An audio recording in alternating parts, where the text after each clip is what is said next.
In the early 80s, in my neighborhood, amongst my friends, computers started to spread like wildfire.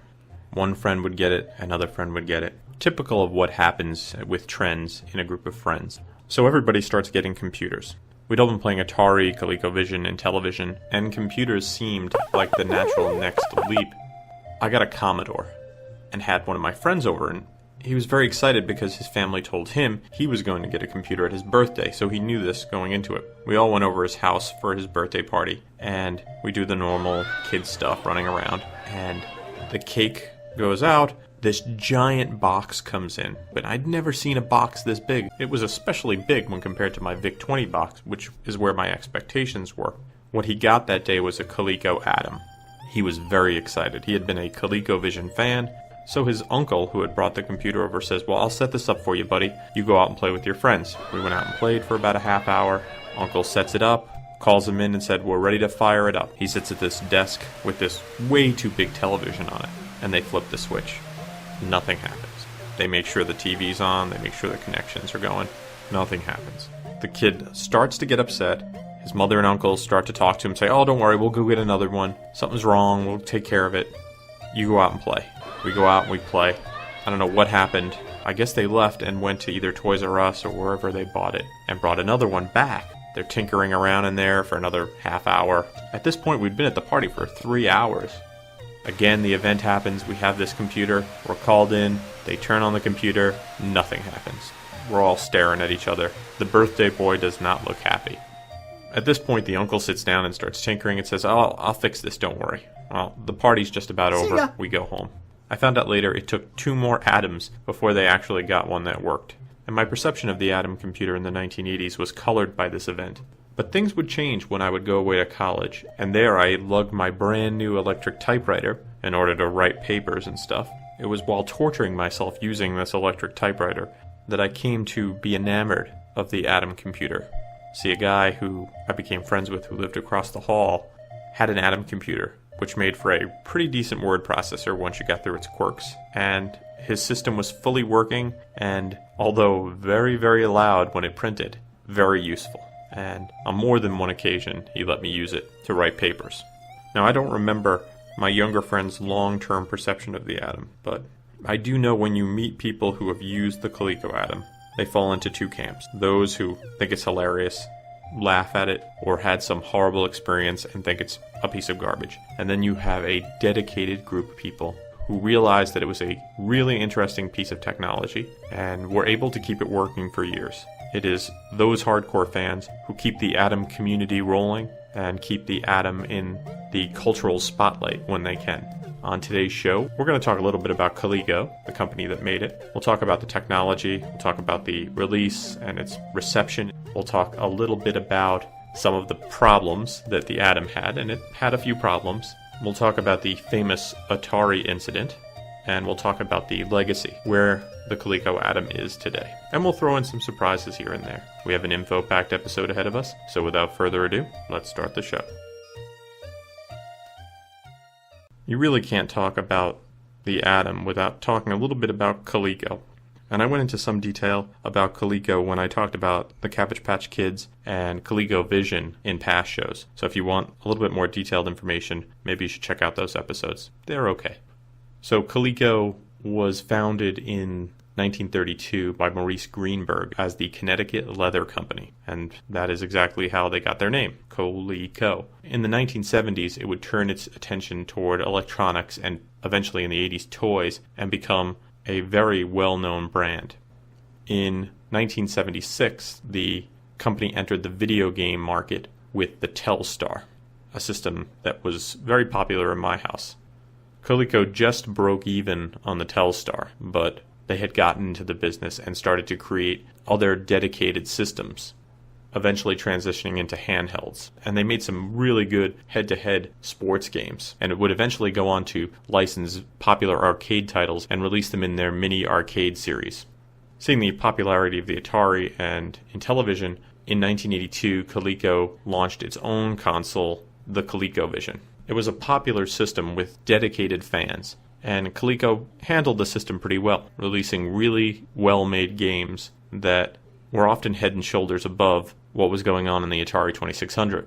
Then in 1983, the video game crash started to happen, and everyone seemed to believe that the best strategy was to get into the home computer market, and Coleco decided that it would introduce its own computer, the Adam, which would be available in two ways. One, as a standalone computer, and two, as an add-on that you could use to expand your ColecoVision. In the end, this might not have been the best strategy, and we'll talk a little bit about why a little bit later. The Retroist Podcast will return after these messages. Soon you can play Donkey Kong on your ColecoVision, Atari VCS, or Intellivision home video system. Won't that be fun? Don't worry, darling. I'll save you. Target announces the grand opening sale of its 19 new Los Angeles stores. Target's exploding prices on ColecoVision. Experience arcade game quality with push-button keyboards and 8-direction joysticks, complete with Donkey Kong cartridge for just $169.99. Or save on Record a Call. It replays messages by remote control. Kevin, call your mother. Sale priced at $129.99. All 19 Los Angeles stores are celebrating the grand opening sale at Target. And now back to the Retroist Podcast. So Coleco is working on the Adam, and to showcase the machine, they decided to demonstrate part of ColecoVision's conversion of Donkey Kong on the Adam. Now at the time, Nintendo was in the midst of negotiating a deal with Atari to license its Famicom for distribution in areas outside of Japan, and they would be sealing the deal at the Consumer Electronics Show that year. Atari had exclusive rights to put Donkey Kong on home computers. Coleco had the rights to put it on game consoles. Atari sees Coleco showing Donkey Kong on a computer and was not too happy with it. This delayed their deal with Nintendo. They wanted Coleco to agree not to sell the Adam version of Donkey Kong. That delay had no real bearing in the long term because the very next month the CEO of Atari, Ray Kasser, was fired, and the deal went nowhere with Nintendo, and Nintendo was forced to market its own system, and they would go on to some success with that. Still, the Adam made a splash and might have had a hand in altering the fate of both Atari and Nintendo.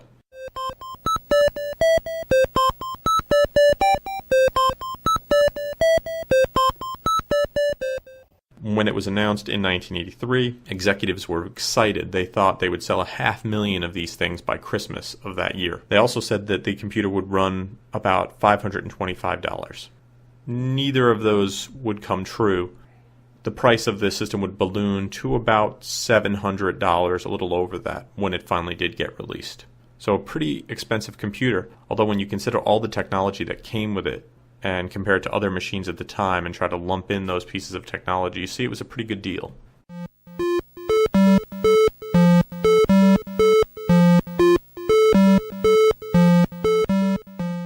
When the Coleco Adam was finally complete, there would be two models available: the complete system and the expansion module number 3. The expansion module 3 is the one that would hook up to your ColecoVision. But in end results, the units are essentially identical.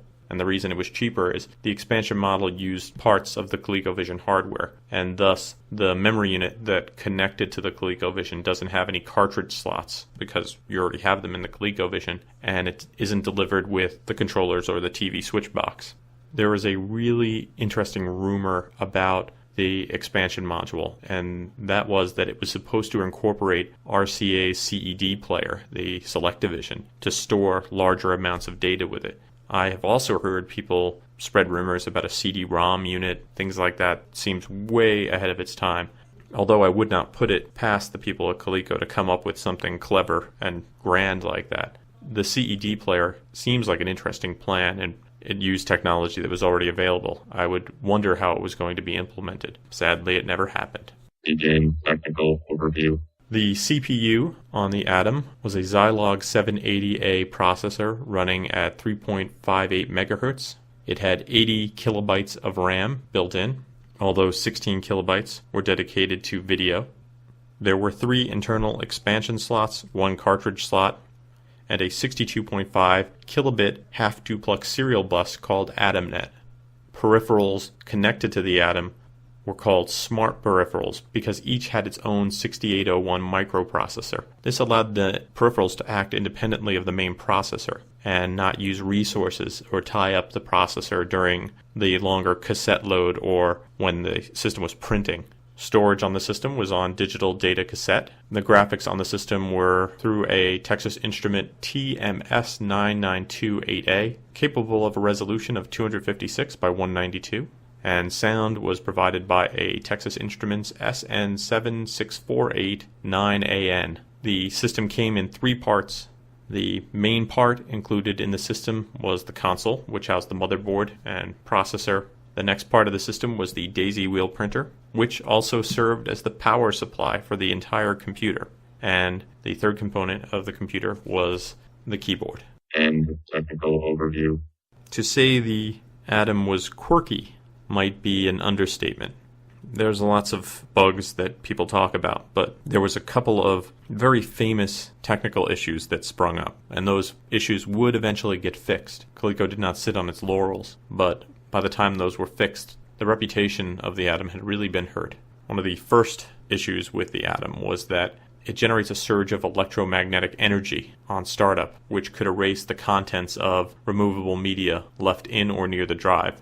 This problem was magnified by the Coleco manuals that came with the system, and I have to give Coleco credit for including a lot of great material with the computer, although sometimes even manuals could give bad advice. The manual told you that you should put tapes in the drive before turning the computer on. In the original run, there was a lot of defective tape drives, some say about 50%, and the tapes moved very quickly. They were kind of high speed, so faster than what you would expect in the normal tape drive. And if you tried to eject a tape while it was moving, it would often destroy the drive, as there was no eject lockout mechanism. Something I liked about the Adam, but other people have complained about, is that when you turned it on, it didn't have a basic interpreter stored in ROM. Instead, when you fired it up, it had a built-in electronic typewriter and word processor called Smart Writer, which I found really useful. The Smart Basic Interpreter was delivered on a tape cassette, so if you wanted to write BASIC, you would fire up the cassette. Just make sure that your cassette tape works and that you don't eject things and break everything. And this seems only important in retrospect, now that we know how other computers work. But once you were in Smart Writer, you had to reboot the system to get out of it. Did not seem like a big deal, even into the 90s to me. Eventually, the tape drive system, which proved to be unreliable, would be replaced by a 160K 5¼ disk drive for the system. But again, too little, too late. I just want to stress again how large the Adam box was when you got it compared to anything I had seen before. It was probably especially big because I was a kid, and I would love to see one now. But you gotta remember, they put everything in there. It was 10 inches deep, 20 inches tall by 40 inches long, and what was in there weighed about 35 pounds. When it finally hit the street and people started reviewing it, it got praised for its keyboard and printer, and the printer was really high quality, although very loud. I've heard some people say that it's not so loud. I kind of agree with them. I really don't hear it. We were a long way off from whisper silent printing. What were these people expecting anyway? I don't know. I think some people just aren't happy and like to complain. It was a great printer. Another positive was that Smart Basic was compatible with AppleSoft Basic, which meant that if you like to play around with those magazines that had programs in the back where you typed everything in, those would work on either system without much modification.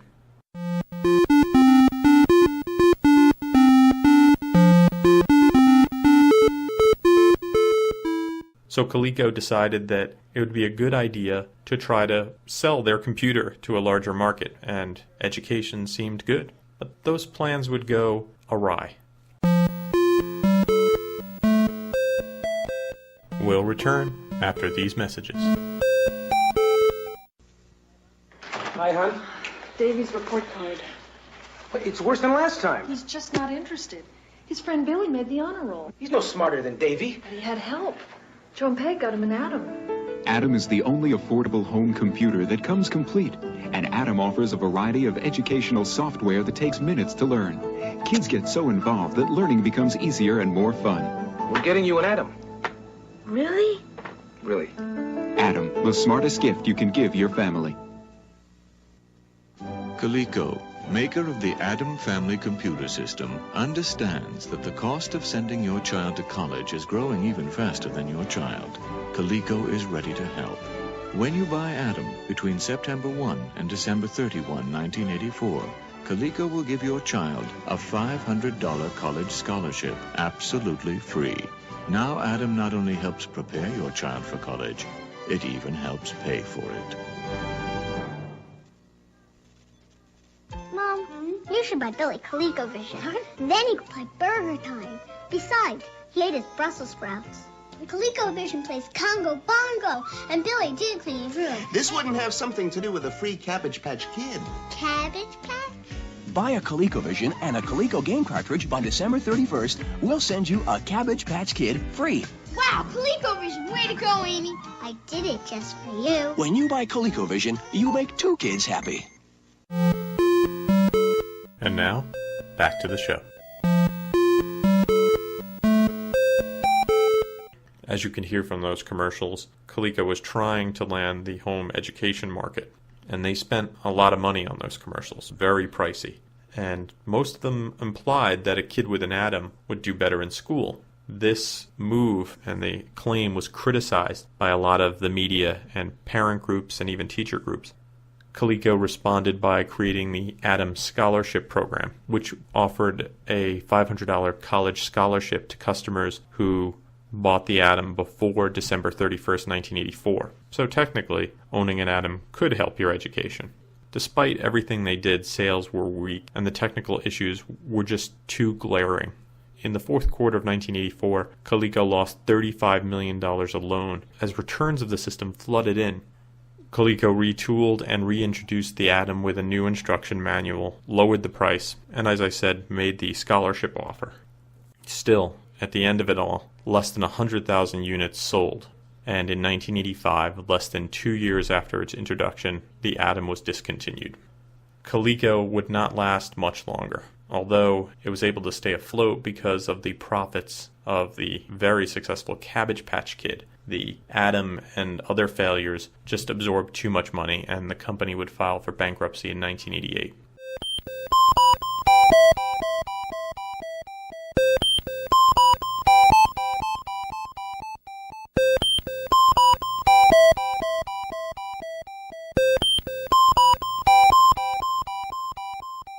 You would think with all these problems that the Adam would be completely dead right now, but it is not.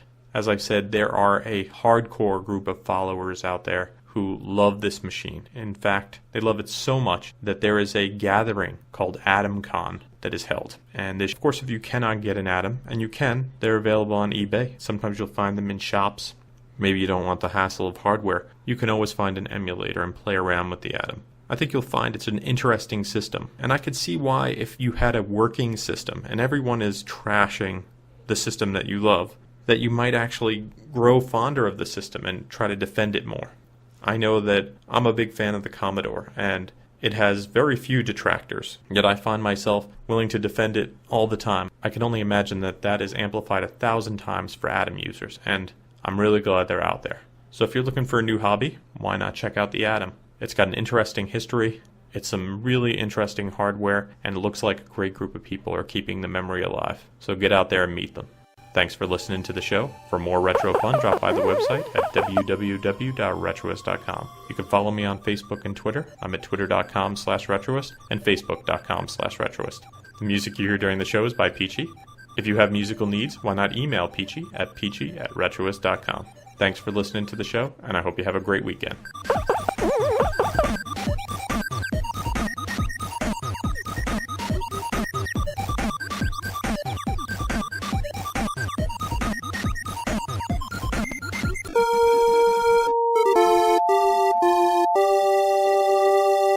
Coleco does what Atari don't. This has been a Retroist production. Goodbye.